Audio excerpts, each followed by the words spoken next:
Is climate change triggering Yellowstone's next eruption? Yellowstone National Park is famous for its geothermal wonders like geysers and hot springs. But did you know that it sits atop a supervolcano? The Yellowstone caldera is ranked as one of the world's 10 most dangerous volcanoes. In fact, it's so large that if it were to blow, much of North America would be affected. So, with climate change causing increased temperatures and melting glaciers, some people are worried that it could trigger the next eruption. In this video, we'll find out what the science says about this. To understand the relationship between climate change and volcanic eruptions, we need to first take a closer look at the Yellowstone supervolcano itself. Yellowstone sits on top of a massive magma chamber, which is a gigantic pocket of molten rock deep beneath the surface. The magma chamber is roughly 43 by 29 miles across and extends down over 6 miles below the surface. It's not quite sure how deep it goes because scientists have not been able to drill that far.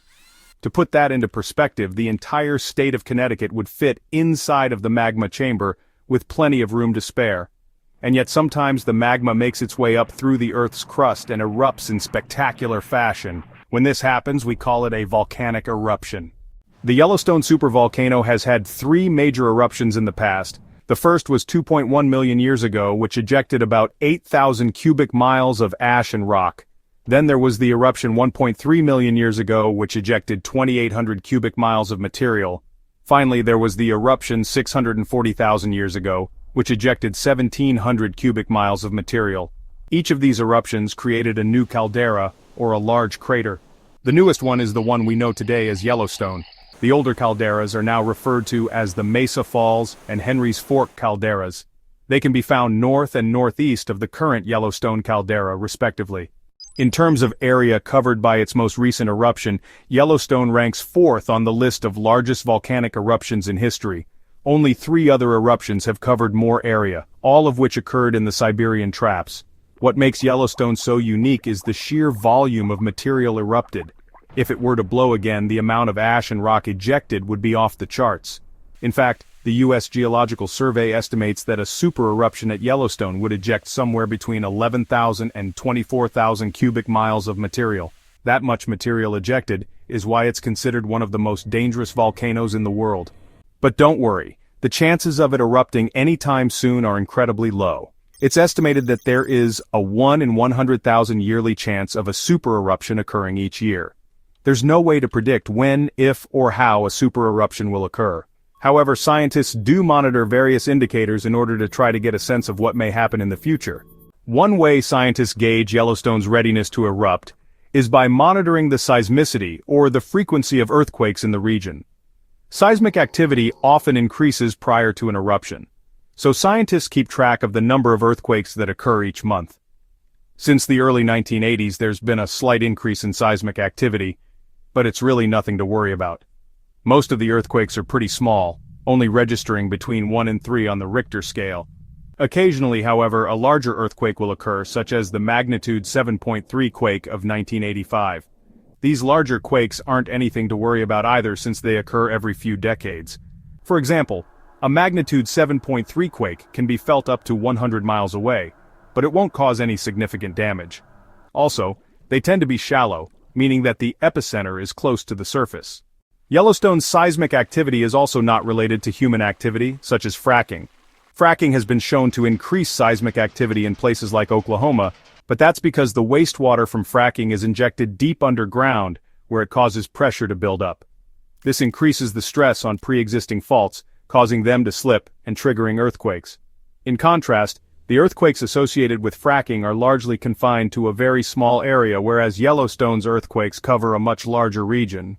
Another way scientists keep tabs on Yellowstone's activity is by measuring the heat coming off of the surface. Heat is released from the magma chamber through the processes of conduction and convection. Conduction is when heat is transferred through direct contact. Think of how you might burn your hand on a hot stove. In the case of Yellowstone, the hot magma is in direct contact with the rocks above it, so heat is conducted through those rocks. The second process, convection, is when heat is transferred through the movement of fluids. Boiling water is a great example of convection. Hot water rises from the bottom of the pot while cooler water sinks to the bottom. This continuous cycle of rising and sinking water is driven by the heat being generated by the stove. In the case of Yellowstone, hot water is rising from the magma chamber to the surface. As it rises, cooler water from the surrounding rock soaks into the magma chamber, cooling the magma and making more room for hotter water to rise. Scientists can measure changes in the temperature of various hot springs and geysers in the park to determine if the magma chamber is getting hotter. If that were to happen, it could be a sign that an eruption is imminent. Finally, scientists monitor various ground-based instruments to see if the land is swelling. Such swelling would indicate that magma is pushing its way up through the Earth's crust. The good news is that none of these indicators suggest that an eruption is imminent. The seismic activity is relatively low, the temperature hasn't changed much, and the land is not swelling. Now let's talk about climate change. Climate change has had a variety of effects on the Yellowstone supervolcano. For example, rising temperatures have caused more snow and ice to melt in the region. This in turn has caused the water levels in the nearby rivers to rise. Higher water levels can erode the banks of the rivers, which can have negative consequences for wildlife that live in the area. Climate change has also led to earlier snowmelt, which means that plants in the area have less time to grow before the cold weather returns. This can negatively affect plant growth, which in turn can affect the animals that eat those plants. Rising temperatures have also led to more visitors to Yellowstone National Park. More visitors mean more cars on the road, more noise and more pollution. All of these factors can disrupt the delicate balance of the ecosystem in the park. But does climate change increase the likelihood of a volcanic eruption at Yellowstone? Well, the short answer is no. The slightly longer answer is probably not. Volcanic eruptions are caused by a buildup of pressure beneath the Earth's surface. When the pressure is greater than the strength of the rocks above it, the rocks break and magma is released. The magma is usually less dense than the surrounding rocks, so it rises toward the surface. As it rises, it creates pressure against the rocks above it. If the pressure becomes too great, the rocks break, and an eruption occurs. Climate change does not increase the amount of pressure on the magma chamber, so it doesn't increase the likelihood of an eruption. Some people seem to think that the increased seismic activity in the region is evidence that climate change is triggering a volcanic eruption. But this isn't true. As we mentioned earlier, seismic activity naturally increases before an eruption. It has nothing to do with climate change.